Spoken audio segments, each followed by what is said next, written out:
So after a lot of positive feedback on the Chaos Pantheon that we did here earlier, covering Tzeentch, Nurgle, and some of the other Chaos gods, such as Ornn and Slaanesh, I want to cover the other pantheons of the Warhammer world. Humans, elves, Tillians, and Astalians, they kind of share the same one. Dwarfs, orcs, pretty much each race has its own gods, really, or at least some kind of level of worship going on. If you look at the Chaos Dwarves, they worship Hashut, which is the Chaos Demon of Darkness.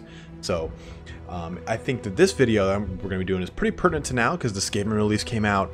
Big things are coming in the Total War Warhammer 2 world. But today we're going to cover the Great Horned Rat, or well, the Horned Rat, who eventually becomes the Great Horned Rat, and some of the things that have been kind of teased from some of the footage that we've seen of the Skaven so far. So the Great Horned Rat is the Lord of Decay, and there's not a really cool kind of excerpt that I can read from a book on this one. This is just going to be just some information about the Great Horned Rat. It's pretty easy here, because there's not a ton on him because he's deliberately very enigmatic. So he's not necessarily one of the greater chaos gods, but he is definitely very related, and that's kind of why I've chosen to put him right after the Chaos Pantheon. While he is not a god per se, you can kind of look at him as almost like a greater demon.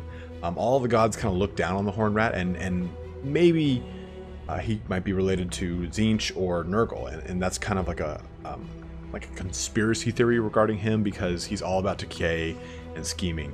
The Skaven talk about the Great Ascendancy, in which case the Skaven swarm over the world and take over everything. Those of us that have lived through the slogging hellhole in which is Age of Sigmar, they know that the Great Ascendancy is also known as the End Times. But all Skaven really revere the Great Horned Rat, and most are cowards, Skaven in general, I mean, and are too scared to do otherwise. There's no like atheism in Skavendom. There's no like, oh, separate pantheon, or hey, here's a sect of Skaven that went rogue and don't worship him. No, they all choose to because they're all terrified of him. So the demon itself is kind of always looking to, the god, the Horned Rat, is always kind of looking to achieve greatness in some way or another. And he resides in what's called the Realm of Ruin. And you can really kind of think of this as a world completely run by Skaven.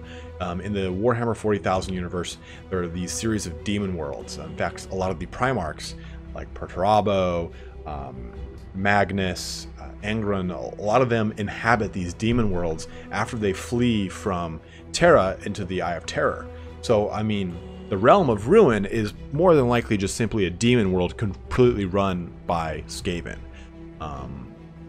And the Horned Rat is the arch enemy of Sotek, the lizard man god that is based heavily off of snakes and serpents, and Sigmar, who is the Empire's, pretty much their paragon, their Primarch, as it is almost, main god that they worship amongst their pantheon.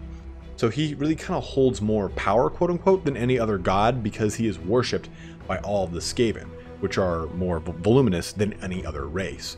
But that doesn't really do a whole lot, because he doesn't do a whole lot. The Great Horned Rat in a lot of the lore doesn't come like wrecking through the land, or imbuing his followers with these pustulant little pus bags that actually makes them stronger, or giving them extra tentacles, so because they're changing the ways of their anatomy and stuff like that. So he doesn't imbue the Skaven with a lot. He just kind of scares the Skaven into doing things, more or less.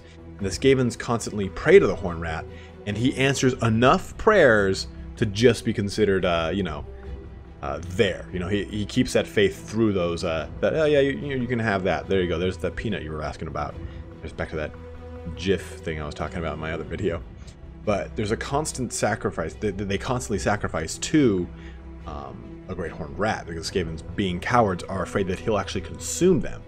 And that actually happens in one part of the lore. Like, he comes about and goes, eats a bunch of Skaven and then disappears for a bit. Like, the Horned Rat, unfortunately, until the end times, is very, lackluster, very kind of a letdown almost in a lot of ways. But it kind of, for some reason, falls into the way the Skaven are, because, and I don't want to get too far ahead of this, so I'll wait, but the Skaven are deliberately almost kind of put down, more or less. But the sacrifices, though, it doesn't really matter. It doesn't matter what's being sacrificed or what standing they are. Youths are a little bit more of a preference, but like, a Grey Seer could be sacrificed just as much as a Skaven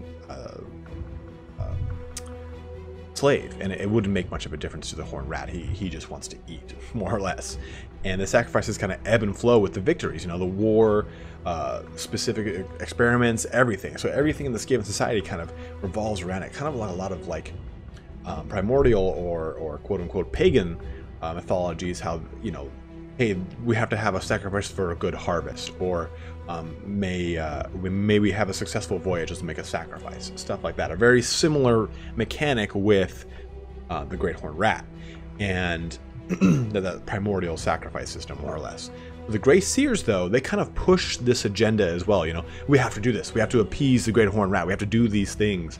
And everyone kind of follows what the Grey Seers say, because they're kind of like, it's almost like a religious oligarchy, more or less, because it's like you've got these Grey Seers who are outside of the Council of 13 and kind of influence both the Council of 13 and Skavendom, but also have to bend the knee, quote unquote, to the Council of 13. It's a very interesting relationship with the Grey Seers and the Council of 13, because it's like there's sometimes where they're above them and sometimes where they're below them. But I think it kind of just depends on the situation and how many people in the Council of 13 are pissed off at the Grey Seers. But they hold daily mass, which all Skaven are to attend.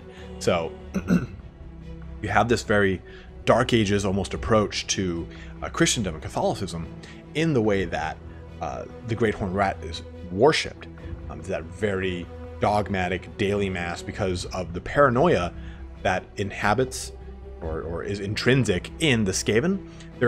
If you don't go, no, you're trying something. That breeds criticism, heresy, treason, atheism, all these possible things. So you just get like killed. If you're not attending daily mass for the Great Horned Rat, then it's bad news. But keep in mind, though, they're not like taking a tally. They don't have a roll call going off like rat number 400,553. You present? Okay, good. Present. Like, that doesn't exist. You're just supposed to apply. You're implied that you're going to be there. And the Skaven, though, like I was saying, are not atheists. There's no casual non-practitioners that kind of like, yeah, well, I write at Starbucks on Sundays every other week, but then I go to church. Like, it's not like that. Like, you go to mass every day. So he has his own greater demons, just like the Chaos Gods do, and the Verminlords. They're very strong magic melee and lord unit. And we might see these in Total War Warhammer 2. They might be part of a campaign mechanic with the Vortex, something. It might be a DLC lord. It's really hard for me to believe that CA would knowingly just go, Verminlords, God, they're really cool. Let's just not put them in the game. So I would assume they're going to be coming between now and Total War Warhammer 3, if not some variation at launch. So let's kind of hold on to our pants on that one, because mine are going to blow off at the seams. Rock my socks off. But there's kind of a fun theory behind the Horned Rat. The Horned Rat was maybe created exclusively by Tzeentch. And this is, again, a part of... Oops, sorry. This is, again, sort of like a conspiracy theory. And because the Horned Rat embodies a lot of, or Skavendom in general, embodies a lot of Tzeentch's characteristics. Ambitious, innovative, technologically insane, rampant mutation with ultimate dominion over all. That's kind of, if you had to pretty much list off a thesis statement of how Tzeentch is, that would pretty much be it. In Clan Pestilence, which are for the most part regarded as heretics among the Skaven society. They're responsible for the two Skaven civil wars, but they kind of think that they've seen the true nature of the Horned Rat. And they're overly zealous. All of the Clan Pestilence followers, for the most part, are riddled in the pox of pestilence, and they themselves wear monk habits and all their priest castes and everything like that. So they're very much the overzealous arm of Skavendom. And the spirit of disease, decay, and ruination kind of sounds like someone else we know. So maybe Nurgle took on the look of the Horned Rat to trick the Skaven out of Tzeentch's kind of fold.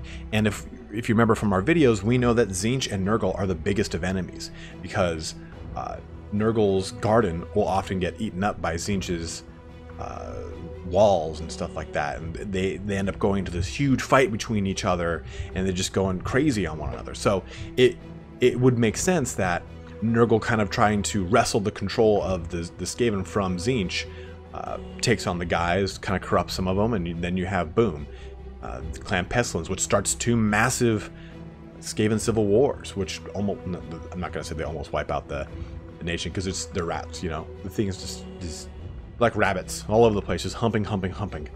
But a lot of you guys have actually asked me, and that is the Great Horn Rat as a whole, but a lot of you guys have asked, how have things transpired in the end times? And I really don't want to go into it, but I'm going to, because you guys have asked about it. It's important you know where the current state of the game is, because things get different. So in the end times, like I was saying, the Horned Rat plays a huge role. He speaks to the Council of 13 and just says, guys, no more infighting. So that's the Warhammer world's biggest fear. We're always afraid of a chaos incursion. That's evident. That's something that every single race in the Warhammer world is constantly kind of fighting against. But you guys know the meme that always exists of Skaven, they don't exist. That was perpetrated. Not perpetrated. I'll stick with it. That was created by the Inquisition to stop that.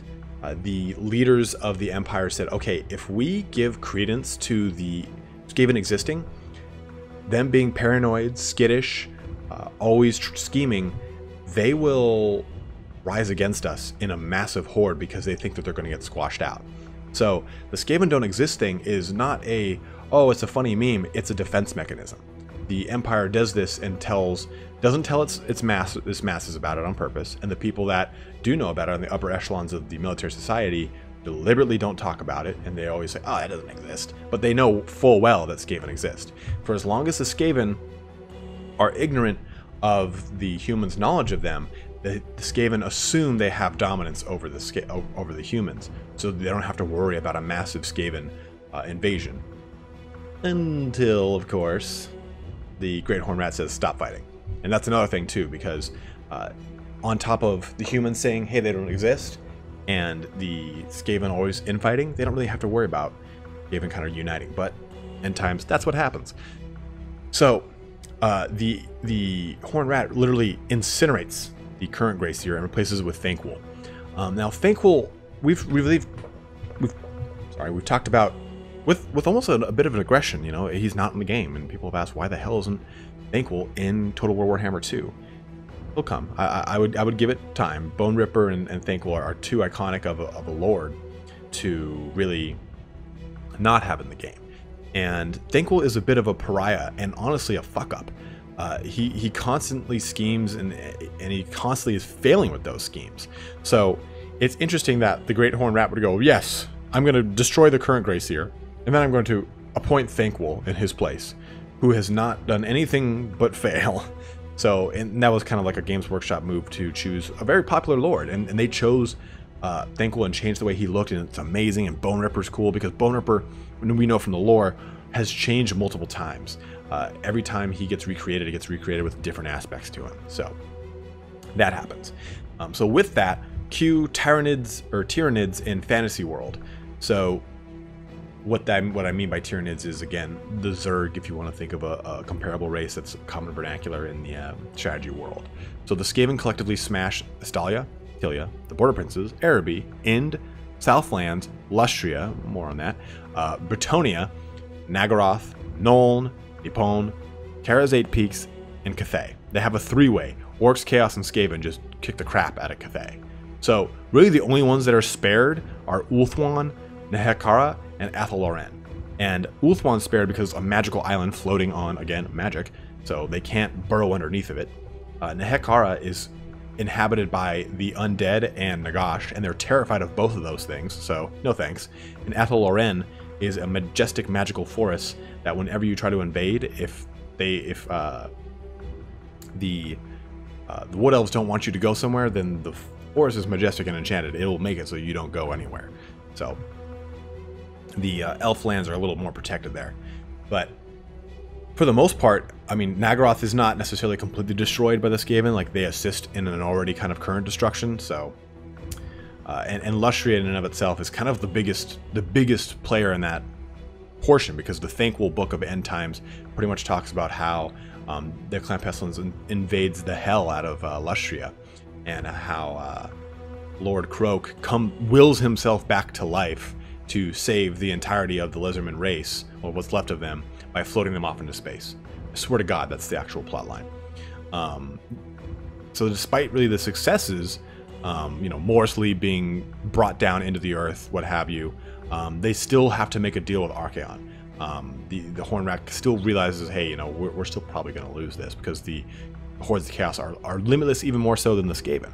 So the Horned Rat then takes Skaven Blight and pulls it into his realm of ruin, and that pretty much preserves the rest of the Skavendom. And then from there, the Horned Rat becomes the Great Horned Rat. He replaces Slaanesh in the Chaos Pantheon because Slaanesh goes missing, and the big thing is that Tyrion is suspected to have gone and captured Slaanesh and wants him to give back the soul of his lover. So there's a whole big crazy thing about the Elf Pantheon too, and how that has to be recreated as a result of everything that happens in End Times. And how, I can't remember her name, but she gets bitten by Manfred von Karstein and becomes the new elf goddess of death. There's so much going on. And Lilith, who we know is like the wood elf, pretty much the main goddess of the wood elves, but also is within the elf pantheon. So the Everqueen is a part of Lilith's kind of incarnation on the world. And Lilith is also the Lady in the Lake, which is not a surprise to those people that know the lore. So the End Times is just kind of like I feel like every time I read an End Times book, Yakety Sax should be playing like a like shit. Now with Total War Warhammer 2, you know, we've got those rights that we've seen from a lot of the videos. I personally haven't looked at a lot of those rights and what they do. I think it's 4 or 5 of them that can be enacted. So that's kind of like the Horned Rat's, I guess, extension in the real world. I haven't read a bunch of them purposely. I want to play Total War Warhammer 2 with virgin eyes. I don't want to ruin it too much, so I'm trying to stay away from as much of the actual non-Creative Assembly released gameplay, so that when I actually come into it, I'll be like, oh my god, this is all new. But maybe we'll see Verminlords in the game. I'm not really sure, but it's such a huge part of Skaven society that it wouldn't surprise me if down the line more Horned Rat stuff starts to come around, especially with the third game coming out. From what I understand, the third game is going to hint towards the end of it to have more End Times things without being the End Times, which is good, because if you remember the video Lore Master of Sortek and I did together, we really were talking about the beginning of the End Times being really cool. So there's the Great Horned Rat for you guys. Hopefully you got a really good idea of who now the patron god of the Skaven is, and how he really influences the entirety of the Skaven society. I mean, the dreaded 13th spell is a direct incantation from the Great Horned Rat. So, and you see how, you know, they're all very religious to a dogmatic point of view, and going to daily mass with the Great Seers kind of corralling them, so on and so forth. But hopefully you guys enjoyed this. The next video we'll be doing will probably be on either Hashut, or we'll start in on the Dwarf Gods. I'm not really sure. Kind of have to see what time permits and what I can scrounge up. It took me a long time actually to find a lot on the vermin on this guy, because I had to go through a couple editions to get the majority of the facts out there. Because, like, again, the Horned Rat isn't talked about as much as the actual Skaven's history, which, while the Horned Rat is integral, he does not play a clear, evident hand in it, as I've just told you, that every time he comes into the world, he's like, no, I'm going to eat some Skaven. But again, guys, thanks for watching. If you have any questions on the Horned Rat or any of the Pantheon that you want to see next, go ahead and make a comment. I'm always open to new suggestions. But have a good one, and take care.